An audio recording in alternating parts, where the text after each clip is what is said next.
Olá, investidores! Hoje eu vou falar sobre gestão de risco de carteiras, né? Essa volatilidade aí causada pelo coronavírus deu uma verdadeira aula sobre risco aí para os investidores.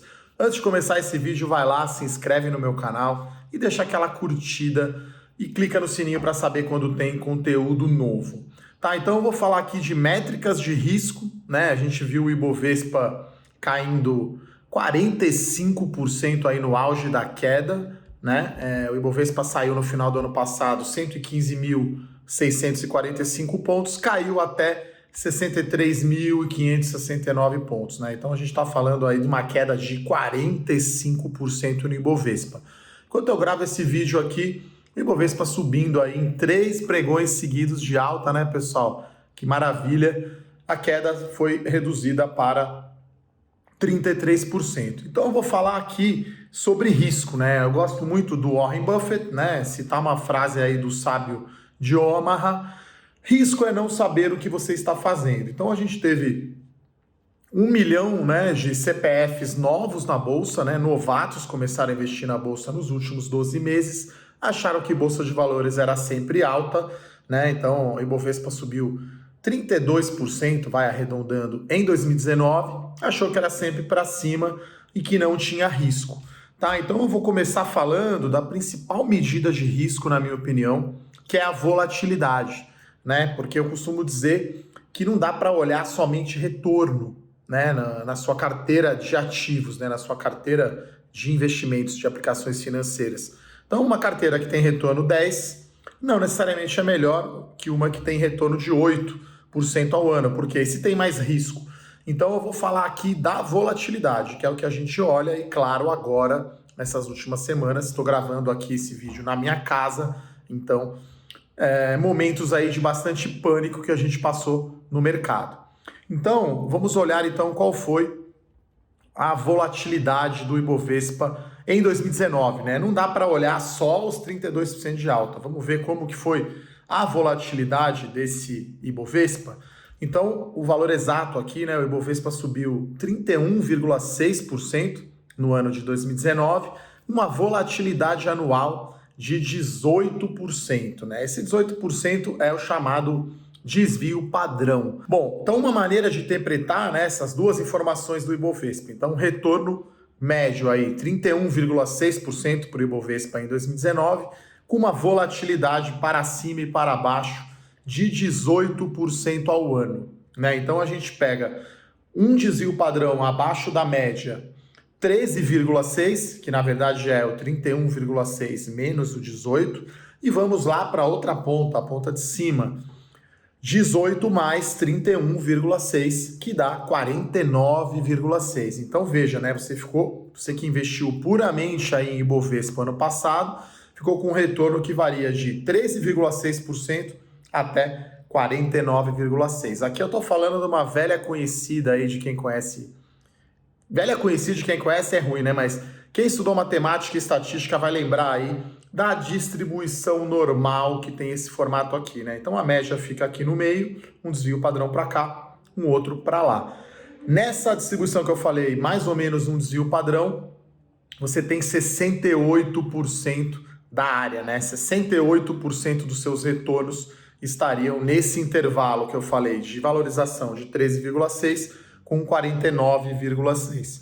Se a gente coloca dois desvios padrões, né, a gente vai estar falando do intervalo entre negativo menos 4,4% e positivo 67,6%. Então a gente está falando ali de 71% ali no intervalo, quase, né? E essa área aqui do gráfico representa 95% das observações. Então, quem investiu no Ibovespa no passado, em 95% das vezes, teve esse retorno entre menos 4,4% e mais 67,6%. Então, olha como é volátil, né? 18% ao ano, pessoal. É bastante arriscado.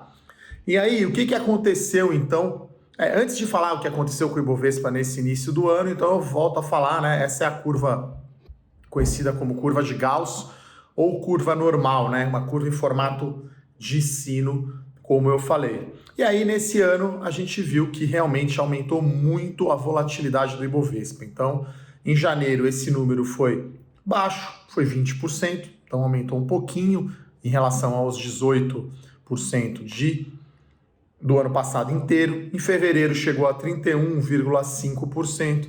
E março, absurdos 125% de volatilidade. Por quê? Você teve Ibovespa em circuit breaker, né? Caindo 10%, caindo 15%. A gente teve 6 circuit breakers no mês de março.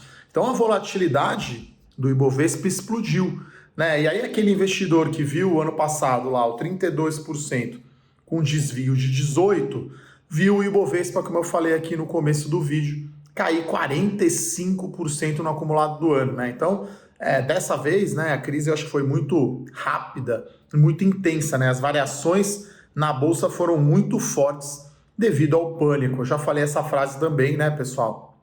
Essa crise está muito mais parecida com o World Trade Center do que com a crise de 2008. E aí eu trago aqui 3 jeitos da gente olhar para o mercado para ver a volatilidade, né? Então, nem estou falando ainda do seu portfólio, tá? A gente vai chegar nesse ponto.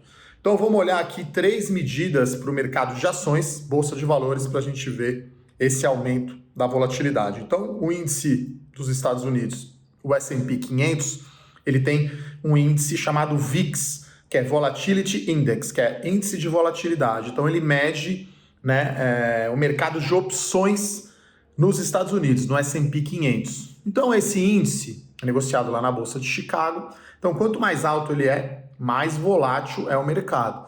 Então, o VIX saiu ali de 18 pontos, mais ou menos, em janeiro e fevereiro. Então, uma volatilidade aí parecida com o Ibovespa, sempre que tem 18 pontos no VIX, quer dizer que a volatilidade ao ano é de 18%. No auge da crise em março, com o coronavírus, com o Covid, o VIX subiu para 80 pontos. Tá, enquanto a gente fala agora, ele está buscando mais os 60, 60 e poucos, ainda está num nível bastante alto, tá, pessoal? Inclusive comparável lá na crise de 2008. Outra coisa que aconteceu também, risco país, né? O risco Brasil subiu bastante, né? A gente estava com o risco país ali, o CDS, que é o Credit Default Swap, né, de 5 anos, que é o risco aí do governo brasileiro dar um calote na sua dívida, tá? Ele saiu de 100 pontos, que era quase o nível, né, país desenvolvido, até comparável à Itália, né? E agora subiu para 350 pontos, tá no auge da crise, tá por volta aí de 300 pontos, pessoal. E outra medida que acho que essa deixou todo mundo de cabelo em pé, né, que é as treasuries americanas, né? A treasury americana é a taxa de juros dos Estados Unidos, como se fosse o DI lá na América, né? A treasury de 10 anos, né, que é a taxa livre de risco no momento de pânico, de aumento da aversão a risco, todo mundo corre para o que é o mais seguro, que é o título do Tesouro dos Estados Unidos. Então, esse papel pagava aí 1,80 no final de janeiro, antes do corte do Fed, né? O Fed praticamente zerou a taxa de juros, né, dos Estados Unidos. Ele pagava 1,8. Então, na renda fixa, o yield, né, a taxa de retorno, quando ela cai, quer dizer que o preço desse ativo está subindo muito. Então, no auge da crise, lá no dia 9 de março, no mercado de Treasury, a taxa da Treasury caiu para 0,5%. Então, ela foi de 1,8% para 0,5%. Aí, naquela semana ali do dia 15, né, semana do dia 16 de março, aconteceu algo maluco, que é ações caindo e também o ativo livre de risco, que é a Treasury americana. Então, o que aconteceu? A taxa, o yield, subiu e o preço caiu, pessoal. Então aconteceu algo extremamente estranho no mercado. Então essas são 3 medidas bem importantes. Outra medida muito importante é o risco de liquidez, né, pessoal? Então tem muitos ativos que têm menor liquidez, como por exemplo ações small caps, títulos de crédito privado de empresa, né? Então o risco de liquidez, o que ele é? É a possibilidade de perder capital, porque você não consegue liquidar aquele ativo sem perder muito valor, né? Então não tem comprador, não tem potencial comprador para esse ativo, vai ter comprador só se o desconto for grande. Então a gente viu, por exemplo, o Tesouro Nacional entrando, recomprando a NTN-B, o IPCA+, né? Então o risco de liquidez é muito importante. Quando você está em Petrobras, Itaú, os grandes papéis do índice, você tem muita liquidez, mas quando cresce a volatilidade, o risco de liquidez aparece, né? Como se fosse, né, você tá 20 pessoas numa sala, uma portinha estreita, né, todo mundo entrando e saindo sem pânico, ok. Começa a pegar fogo, é uma loucura, ninguém consegue passar pela porta. Então, acho que os investidores aprenderam aí o risco de liquidez. Então, na minha opinião, né, os principais erros aí dos investidores, acho que esse vídeo é para você pensar em risco e pensar na sua carteira daqui para frente, é que as ações também caem, né, pessoal? Então foi uma lição amarga, né, vamos chamar assim, e agora é hora de ver, né, que erros que vocês cometeram, né? Acho que o principal erro é não saber o risco que você está correndo. Então, você tem que investir em ações, você tem que estar ciente que a volatilidade é essa, 20%, 25% ao ano em termos normais, né? E aí você tem que saber também, claro, que não existe almoço de graça, tá? Então, para ter um retorno alto por ano, você vai ter que correr muito risco. E cada investidor tem o seu perfil, né? Então, acho que vai ter investidores que talvez vão reconhecer que colocaram uma parcela muito grande em ações, né? E que agora é a hora de rever. Só que, claro, agora eu não recomendo a venda, né? Então, se você exagerou na mão aí, acabou entrando muito pesado em ações fora do seu perfil, não venda nenhuma ação agora, né? Principalmente com essa queda ainda de 33% no Ibovespa. E nos próximos aportes, primeiro, tenha sempre caixa, né? É importante ter caixa para se aproveitar dos bons momentos aí do mercado. E tem a reserva de liquidez, tá, pessoal? Então são duas coisas diferentes, né? Uma coisa é você ter um ano, né, do seu salário ou das suas despesas num fundo DI no banco para um momento de emergência como agora, que você talvez não esteja trabalhando e está sem receita. Então isso é uma coisa, a reserva de liquidez. Outra coisa é ter caixa para comprar ações. Porque acho que esses são os dois erros aí que os investidores cometeram, que foi, entrou muito forte em ação ou entrou all-in, como a gente fala no poker, em ações, né, pessoal? Então, vamos ficar calmos, né? Se você exagerou aí, né, na dose de ações, tenha calma, não vai sair vendendo tudo, que é a pior coisa que você pode fazer nesse momento, tá? Vender na baixa.